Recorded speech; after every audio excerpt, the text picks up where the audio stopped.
രണ്ടാം പിണറായി സർക്കാരിന്റെ അവസാന സമ്പൂർണ്ണ ബജറ്റ് വരവറിഞ്ഞുള്ള ചെലവിനാണ് ഊന്നൽ നൽകിയത്. വമ്പൻ പദ്ധതികൾ ഒന്നുമില്ലെങ്കിലും അടിസ്ഥാന വികസനത്തിനും ഭാവി സാധ്യതകൾ പ്രയോജനപ്പെടുത്താനുമുള്ള ശ്രമങ്ങൾ ഇതിലുണ്ട്.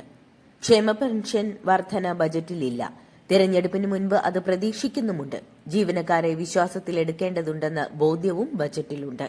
സാമ്പത്തിക പ്രതിസന്ധിയെ അതിജീവിക്കാനായെന്ന് അവകാശപ്പെടുമ്പോഴും ക്ഷേമ പെൻഷനോ ആനുകൂല്യങ്ങളോ വർദ്ധിപ്പിക്കാതെയാണ് ഇത്തവണത്തെ സംസ്ഥാന ബജറ്റ് അവതരിപ്പിച്ചത്.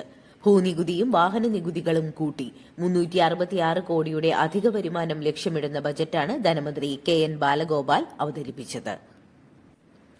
വയനാടിനായി മുണ്ടക്കൈ ചൂരൽമല പുനരധിവാസത്തിനു വേണ്ടി 750 കോടി രൂപ അനുവദിച്ചിട്ടുണ്ട്. വയനാട് വികസന പാക്കേജിനായി 85 കോടി രൂപയും അനുവദിച്ചു.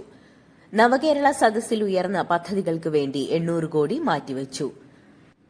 കായിക യുവജനകാര്യ വികസനത്തിന് 145.39 കോടി രൂപയാണ് അനുവദിച്ചിട്ടുള്ളത്.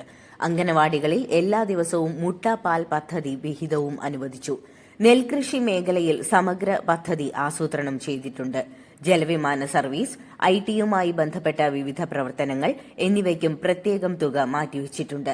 സ്റ്റേറ്റ് ഐടി മിഷന് 13.3 കോടി രൂപയാണ് അനുവദിച്ചിട്ടുള്ളത്.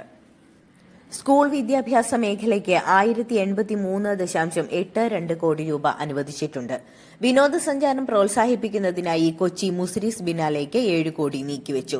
Muziris heritage and spice route, river cruise heritage, spice route പ്രോജക്ടുകൾക്ക് 14 കോടി രൂപയും അനുവദിച്ചിട്ടുണ്ട്.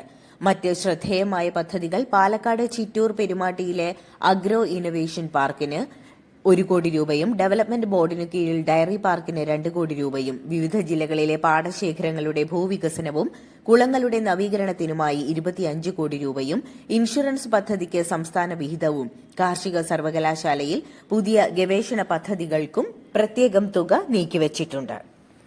ഇതുകൂടാതെ ഈ വാഹനങ്ങളെ പ്രോത്സാഹിപ്പിക്കുകയാണ് നയമെങ്കിലും ആദ്യമായി ഈ വാഹനങ്ങൾക്കും നികുതി ചുമത്തിയിട്ടുണ്ട്. മുൻസിഫ് കോടതി മുതൽ ഹൈക്കോടതി വരെ കേസ് ഫയൽ ചെയ്യുന്നതിനുള്ള ഫീസ് 5 ഇരട്ടി വരെ വർദ്ധിപ്പിക്കാൻ നിർദ്ദേശമുണ്ട്. ഇതിലൂടെ പ്രതീക്ഷിക്കുന്നത് 150 കോടി രൂപയുടെ അധിക വരുമാനമാണ്. വരുമാന വർധന ലക്ഷ്യമിട്ട് നികുതി വർദ്ധിപ്പിച്ചതോടെ പഞ്ചായത്ത് തലം മുതൽ ഭൂനികുതി ഗണ്യമായി ഉയരും. ഗ്രാമപഞ്ചായത്തിലെ ഏറ്റവും കുറഞ്ഞ സ്ലാബിൽ 1 ആർ ഭൂമിക്ക് വർഷം 5 രൂപയാണ് ഇപ്പോഴത്തെ നിരക്ക്. ഇത് 7.50 രൂപയാകും.